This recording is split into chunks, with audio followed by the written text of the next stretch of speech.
하나님의 말씀은 마가복음 5장 25에서 34절입니다. 하나님의 말씀 마가복음 5장 25에서 34절입니다.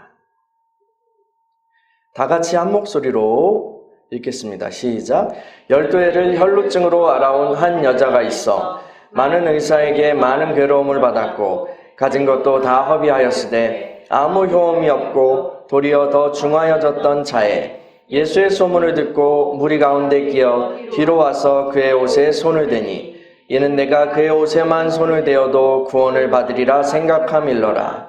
이에 그의 혈루 근원이 곧 마름에 병이 나은 줄을 몸에 깨달으니라. 예수께서 그 능력이 자기에게서 나간 줄 곧 스스로 아시고 무리 가운데서 돌이켜 말씀하시되 누가 내 옷에 손을 대었느냐 하시니 제자들이 여짜오되 무리가 에워싸 미는 것을 보시며 누가 내게 손을 대었느냐 물으시나이까 하되 예수께서 이 일 행한 여자를 보려고 둘러보시니 여자가 자기에게 이루어진 일을 알고 두려워하여 떨며 와서 그 앞에 엎드려 모든 사실을 여쭈니 예수께서 이르시되 딸아 내 믿음이 너를 구원하였으니 평안히 가라. 내 병에서 놓여 건강할지어다. 아멘.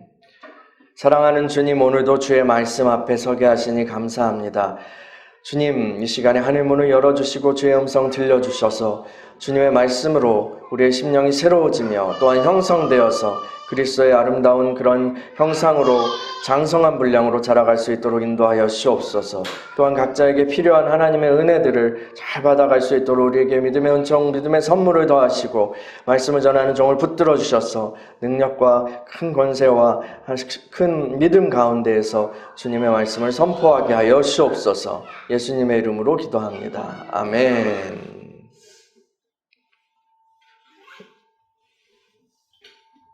예수님과 제자들이 급히 길을 걸어가고 계십니다. 회당장 야이로의 집을 향해서 가고 계시는 중이죠. 야이로에겐 12살 된 외동딸이 있었는데 지금 병에 걸려 죽어가고 있습니다. 예수님께서는 그 딸을 치료해 주시기 위해서 가고 계신 거예요. 오늘 본문은 예수님이 야이로의 집에 가시는 길 위에서 벌어진 한 사건입니다. 많은 무리들이 예수님과 함께 따라갔어요. 그 중에는 제자들도 있었고 또 뭔가 신기한 일이 벌어지지 않을까 하면서 구경하기 위해서 따라가는 그런 사람들도 있었을 것입니다.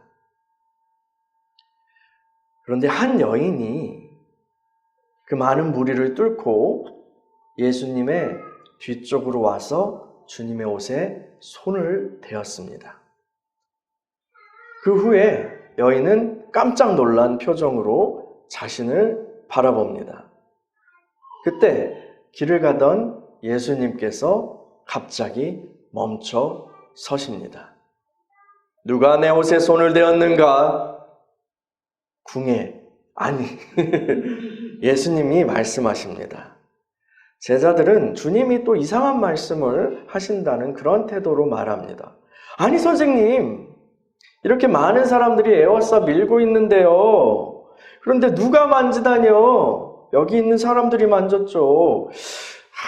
예수님 참 이상하셔. 너무 고차원이셔. 그렇게 깐죽대는 제자들의 말을 가볍게 무시하시고 주님께서는 주위를 둘러보시다가 아까 그 여인을 주목하십니다. 주님을 만졌던 그 여인은 그 눈빛 앞에 두려워서 떨면서 예수님 앞에 나와 엎드렸습니다. 모세 율법에 의하면 그 피를 흘려서 부정한 여인이 다른 사람을 만지는 것은 금기사항이었습니다. 그 여인의 부정함으로 인하여서 그 다른 사람도 부정하게 되기 때문입니다.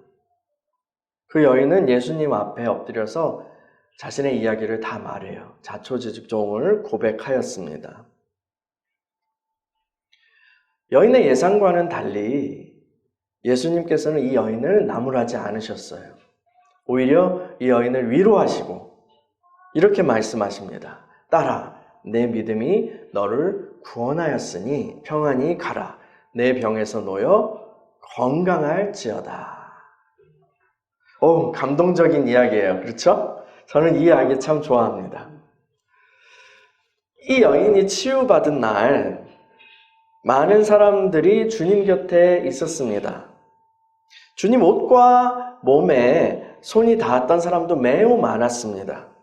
그런데 주님의 관심을 끌었던 것은 단 한 사람, 이 여인뿐이었습니다. 주님이 누가 내 옷에 손을 대었는가 모르실 때에 제자들은 이상한 질문을 하신다고 생각했어요. 왜냐하면 그 제자들은 육적인 관점으로만 보았기 때문입니다. 육적인 관점으로만 보면 거기 있는 대부분의 사람들이 주님의 옷을 만졌죠. 그러나 영적인 관점으로 주님의 관점에서 보면 주님을 만진 사람은 혈루병에 걸렸던 그 여인 한 사람뿐이었습니다. 그리고 이 여인만이 주님으로부터 흘러나오는 생명에 닿아서 치유를 받게 되었죠.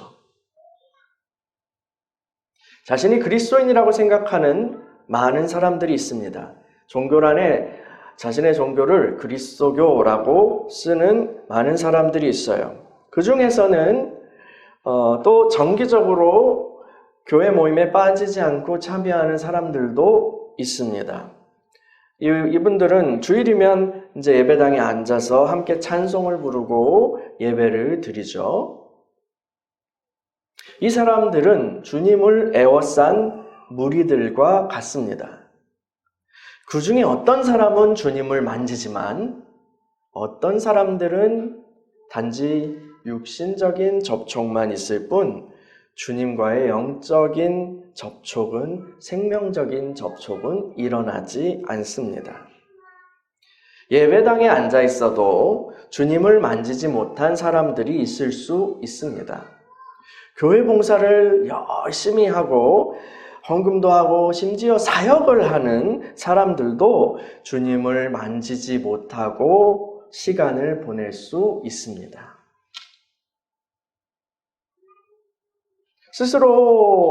그 사람들은 스스로 자신들은 주님과 가깝다고 생각할지 몰라도 진정으로 주님이 원하시는 접촉은 일어나지 않고 있는 것입니다. 내가 주님을 만졌는가?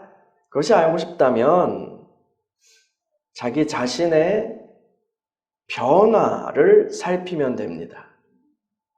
예수님의 옷을 만졌을 때에 여인의 혈루 근원이 즉시 말랐습니다. 여인은 그것을 인식할 수 있었죠. 이 혈루증은 12년이나 지속되어 온 것입니다. 수많은 의사들이 치료해 준다고 해놓고 고생만 시켰어요. 병은 낫지 않았어요. 돈만 줄창 치료비로 쏟아부었죠. 그 지긋지긋한 병이 주님을 만졌을 때에 치유되었던 것입니다. 여러분, 주님을 만진 사람에게는 변화가 일어납니다. 변화예요. 그것은 생명으로 말미암는 변화입니다. 여러분의 존재와 삶에 생명적인 변화가 일어나고 있습니까? 아니면 날마다, 주마다, 달마다, 해마다 그대로입니까? 이 변화의 유무를 통해 우리가 신앙생활을 제대로 하고 있는지 혹은 헛물켜고 있는지 검사해 볼 수 있는 것입니다. 신앙의 연조가 깊어가서 어떤 교회 공동체, 지역 교회에서 자리를 잡고 직분을 얻게 되었지만 그의 삶에 생명적인 변화가 나타나지 않고 있다면 그는 주님을 둘러싼, 주님을 만지지 못한 무리들과 같습니다. 그냥 기독교 문화에, 교회 문화에 익숙해지고 교회 돌아가는 것에 능숙해진 것뿐이지 주님과 영적 접촉은 거의 없었던 것입니다. 이런 사람은 주님으로 인한 변화가, 생명적 변화가 없었기 때문에 남을 도와줄 수도 없어요. 육적인 관점으로 신앙생활을 해왔기 때문에 남에게 줄 것도 없습니다. 오히려 성장과 성숙이 없이 높은 권위의 자리에 올랐기 때문에 오히려 공동체, 교회 전체에 해악이 될 뿐입니다. 보통 직분자를 세울 때에 자리가 사람을 만들겠지. 그분 이제 거기 그 직분을 주면 이제 거기에 맞게 변화되지 않을까라는 그런 기대를 하면서 이제 사람을 세우는 경우가 많이 있어요. 목회 환경에서요. 그런데 그거는 이러한 제가 방금 얘기한 면에서 위험성을 가지고 있는 것입니다. 모험인 거죠. 신앙생활을 하면서 주님과 계속 접촉하게 되면 주님으로부터 온갖 좋은 것이 흘러오게 됩니다. 그분은 충만하신 분이기 때문이죠. 주님은 충만하신 분이고 그에 비해 우리는 빈곤한 자들입니다. 매우 가난한 존재입니다. 비어있는 사람들이에요. 영적 세계에서는 충만한 쪽에서 빈곤한 쪽으로 그 충만한 것이 흘러가게 되어 있습니다. 우리가 주님을 만질 때에 우리에게 질병이 있다면 주님의 충만은 우리에게 치유로 흘러나오게 됩니다. 우리에게 근심과 고통이 있었다면 주님의 충만은 우리에게 평안으로 흘러나오게 됩니다. 처음에 죄인이었던 우리가 주님을 만나면 우리의 공허한 영이 생명으로 채워집니다. 그것이 거듭나는 것이죠. 그 후에 주님께서는 성령으로 우리를 더욱더 충만하게 계속해서 채워가십니다. 그래서 우리 배에서 생수의 강물들이 흘러나오리라 라고 주님 말씀하셨죠. 그래서 우리 그 생수의 강물과 연결되는 거예요, 우리가요. 아무리 마셔도 줄지 않는 무한리필 물줄기를 얻게 되는 거예요. 그리고 주님을 만질 때마다 그 물을 마시게 되는 거죠. 이 무한리필 강물, 무한리필 우물이신 주님을 알게 된다면 우리가 목마를 때마다 그분을 찾고 목마를 때마다 그분으로부터 마시는 것이 당연합니다. 그러면 쫙쫙 갈라진 그런 가뭄이 오래된 밭과 같은 우리 존재가 촉촉해지고 채워지고 기름지게 변화될 것입니다. 주님과 접촉하면 우리는 해결하게 됩니다. 갈증이 해결돼요. 요한복음 4장에 나왔던 그 우물가의 여인처럼 말입니다. 그 여인은 어떤 존재적인 깊은 갈증이 있었던 그런 사람이었어요. 그래서 그 깊은 갈증, 공허함을 채우기 위해서 무엇을 찾아다녔죠? 남자의 사랑을 찾아다녔어요.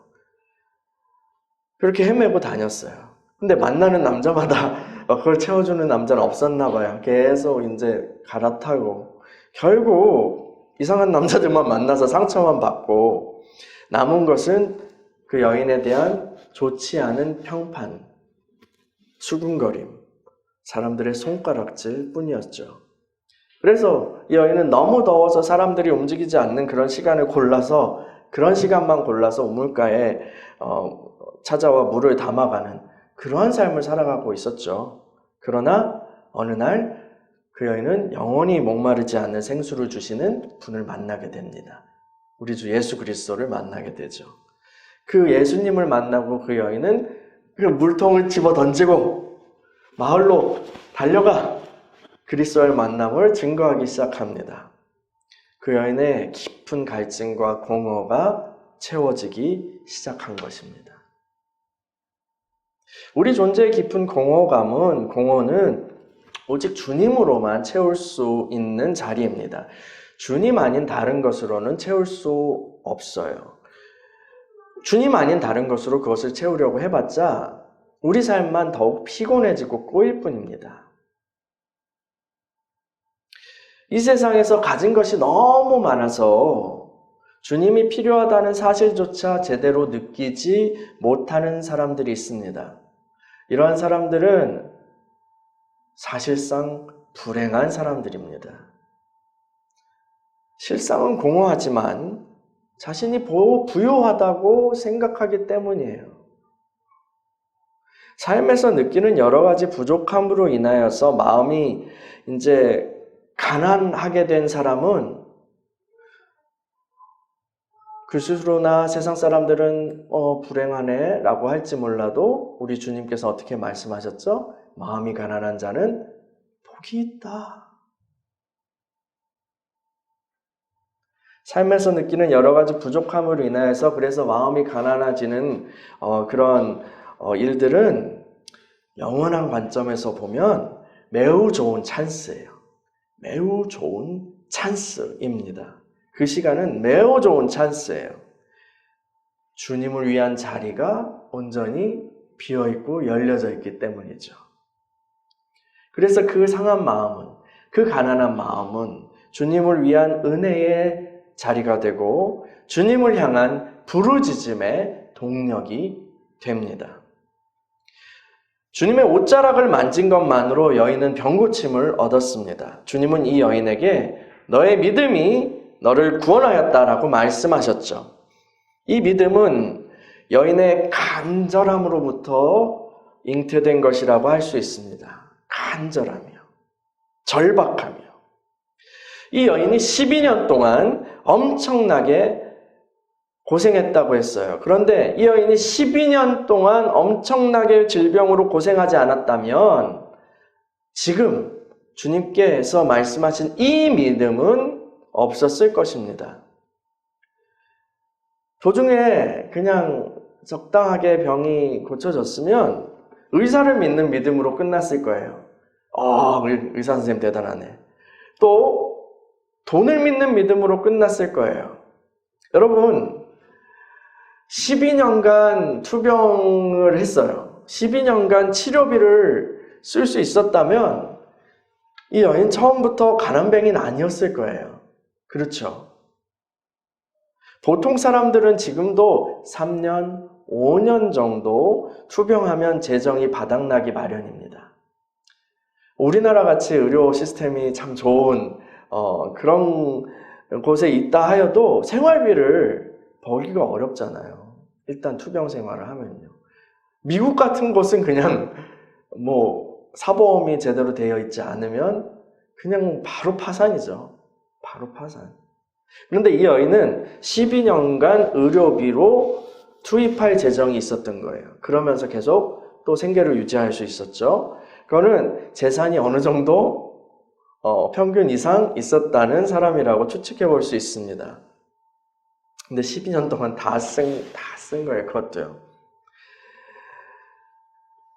그 모든 것에 대한 믿음이 바닥났을 때, 그 모든 것에 대한 희망이 다 끝났을 때, 그 여인의 귀에 그제서야 들리기 시작한 이름이 있습니다. 바로 나사렛 예수의 이름입니다. 병을 고치시고 귀신을 쫓으시고 사람들을 하나님께로 이끄는 놀라운 그 한 선생의 이름이 귀에 들려오기 시작한 거예요. 예수. 나사렛 예수. 그때부터 이 여인은 예수님께 관심을 가졌습니다. 그가 하시는 말씀과 그가 하신 일들을 여기저기 묻고 다녔을 거예요. 그의 이야기를 전해 들으면서 이 여인의 아내는 나사렛 예수님의 옷자락만 내가 만져도 내 병은 치유될 거야 라는 그 믿음이 들어오게 됩니다. 이 믿음은 분명히 하나님이 주시는 은총의 선물이었을 것입니다. 그리고 마침내 길에서 예수님을 보게 되었을 때에 그 여인은 앞뒤 재지 않고 앞뒤 생각하지 않고 달려갑니다. 막 많은 사람들을 밀치면서 달려가요. 왜 이렇게 밀쳐요? 아줌마!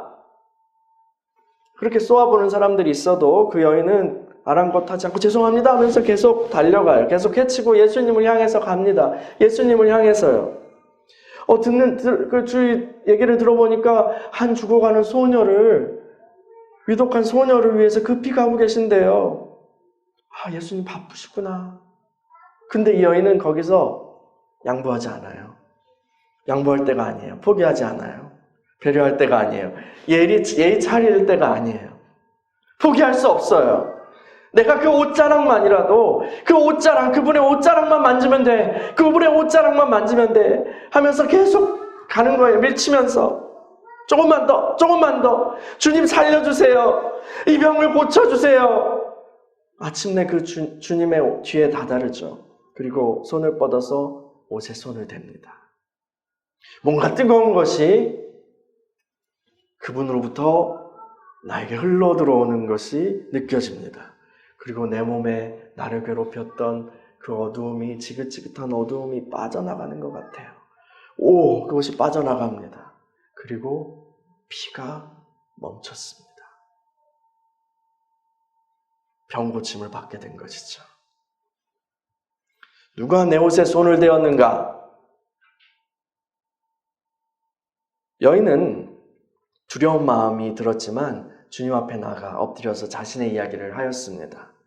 예수님께서는 그 여인을 향해서 율법을 어긴 것을 정죄하지 않으셨어요. 오히려 여인의 믿음을 격려하시고 구원을 선포하십니다. 여러분, 모든 희망이 사라지고 의지할 것이 사라진 고통스러운 상황에서 생명을 얻는 그 믿음이 싹트게 되었습니다. 그 믿음의 씨앗이 움텄어요. 예수를 향한 믿음이에요. 그리고 그 믿음으로 예수님을 만졌을 때 여인은 마침내 생명으로 회복되고 구원을 얻었습니다. 삶의 고통과 결핍 때문에 마음이 상해서 가난한 마음을 가지고 주님께 나아가는 자들은 생명을 얻게 될 것입니다. 치유를 얻게 될 것입니다. 여러분, 아브라함이요, 처음부터 아들이 있었으면 그가 믿음의 조상이 될 수 있었을까요? 주님이 아들 줄게, 따라와. 니네 그 홈그라운드에서 따라와. 낯선 땅으로 그렇게 이끄실 때에 그 믿음의 시련을 그로 이끄실 때에 갈 수 있었을까요? 믿음의 조상이 될 수 없었을 거예요. 또 사무엘의 어머니 한나도 마찬가지죠.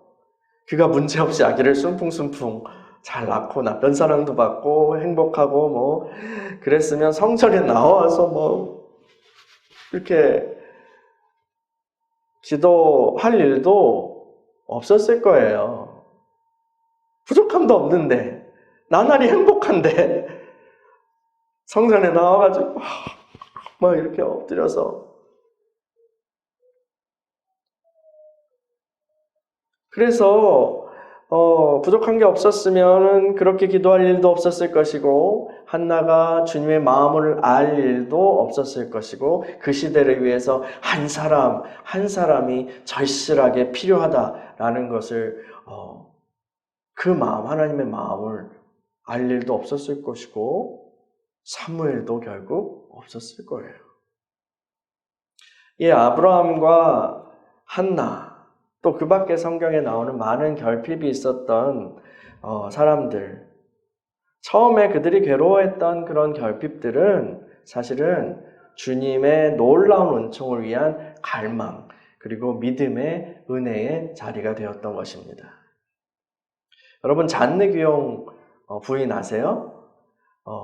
마담 귀용 이렇게 불리기도 하는데, 이 잔느 귀용 부인은 그리스도교 영성의 어떤 영성가로 굉장히 유명한 분입니다. 지금까지도 그분의 글들이 많은 사람들에게 깊은 감화를 주고 있죠. 그런데 이 깊은 영성으로 유명한 잔느귀용 부인의 삶은 굉장히 괴로웠어요. 굉장히 괴로웠어요. 막 괴롭히는 그런 시어머니 밑에서 시집살이도 하고, 결혼한 남편은 병약해서 계속 누워있다 결국 먼저 갔어요, 빨리. 그래서 졸지에 그 젊은, 우리나라 말 청산과부라고 그러나요? 그 젊은 나이에 그렇게 상을 당하게 돼서 굉장히 어떤 힘든 삶을 살았죠. 나중엔 질병도 걸리고 본인이 고백했던 혹은 글을 썼던 그런 신앙의 글 때문에, 주님을 만났다는 그런 글 때문에 지하 감옥에 갇혀서 막 괴롭힘을 당하기도 했습니다. 당시에 유명한 성직자들에게요. 근데 그러한 괴로움의 연속이 아니었으면 이렇게 영성가가 될 수는 없었을 거예요. 잔느귀용 부인이 삶에 정말 행복만 있었고 잘 됐고 그랬으면은 이 여인은 그냥 발랄한 유럽의 기부인으로 여생을 살았을 것입니다. 그리고 우리는 그분의 이름도 몰랐겠죠. 우리 믿음의 선배들 중에서는 능력받고 주님의 종이 되었던 많은 여인들이 계십니다. 이제 뭐 할머니 세대 정도 되신, 우리 어머니 세대나 그 윗세대 분들 중에 그런 분들이 많이 있었어요. 이런 분들은 되게 이제 이상한 남편을 만나서 남자가 문제야. 이상한 남편을 골라서 매 맞고 아니면 뭐 바람을 피든 맨날 매 맞고 멍들어가지고 그렇게 해가지고 새벽기도 나오고 새벽에 도망치듯 나오고 도망치듯 산으로 올라가서 주님 부르짖고 그렇게 기도하고 하다가 그렇게 하다 보니까 은혜를 받은 거야. 능력을 받은 거야. 그러니까 전도자가 되고 그러니까 어떤 치유자가 되고 그러다가 어떤 기도원 원장님이 되고 막 그랬던 거죠. 그분들을 위해서 한국교회의 어떤 능력 사역이 맥이 계속 끊어지지 않고 이어 내려올 수 있었던 것입니다. 여러분, 제가 아까 예수님을 둘러싼 많은 무리들이 있었다고 했어요. 그런데 그들은 육적으로 주님을 만졌을 뿐이라고 했습니다. 주님과의 영적이고 생명적인 접촉이 있었던 것은 여인 한 사람뿐이라고 했습니다. 여러분, 영으로 주님을 만지는 것은, 영으로 주님과 접촉되는 것은, 생명적으로 주님을 만지게 되는 것은 우리 안에 간절한 믿음이 있을 때에만 가능한 것입니다. 간절한 믿음이요, 절실한 믿음이요, 절박한 믿음이요. 그 서양 사람들은 이렇게 표현하더라고요. 하나님, 내가 절망적으로 주님의 얼굴을 사모합니다. 이런 식으로 표현하더라고요. 굉장히 시적이고 극적이죠. 근데 그렇게 절망적으로 주님을 간구하는 사람들이 주님의 얼굴을 보게 되는 거죠. 간절한 믿음으로 주님을 만질 때에 주님의 생명의 능력이 우리를 만지십니다. 그 능력은 우리를 치료하고 우리를 회복시키고 우리를 구원하죠. 지금 여러분 안에는 생명을 얻을 만한 간절함이, 그 간절한 믿음이, 절박한 믿음이 있으십니까? 그러한 만남, 그러한 접촉은 장의자에 앉아서 나는 아무 문제가 없어, 나는 삶이 아주 편안해 라고 생각하는 사람들, 혹은 그렇게 보이기 원하는, 그렇게 보이고 싶어하며 품위 있게 자신을 가장하는 사람들에게는 결코 이런 접촉은 일어나지 않을 것입니다. 우리 오늘 본문의 이야기에서 이 여인이 적당히 예의를 차리고 적당히 체면을 차리고 있었다면 주님 만질 그 기회를 놓쳤을 거예요. 여러분, 간절한 믿음의 표현은 자신의 가슴을 찢고 얼굴을 찌푸리면서 가난한 존재 그대로 주님을 향하여서 달려가는 거예요. 막 달려가는 거예요. 그 믿음을 가지고 주님께 나아가시기 바랍니다. 주님의 옷자락을 붙잡으시기 바랍니다. 여러분이 처한 환난과 죽음의 상황 가운데에 주님의 능력이 임할 것입니다. 주께서 여러분을 구원하실 것입니다. 아멘. 함께 이 시간에 기도하겠습니다. 말씀 붙잡고 같이 간절한 믿음으로 주님께 손을 뻗어 달려갔던 그 여인처럼 여러분의 그 존재를 가지고 있는 그대로 주님 앞에 나아갔으면 좋겠어요. 같이 기도하겠습니다.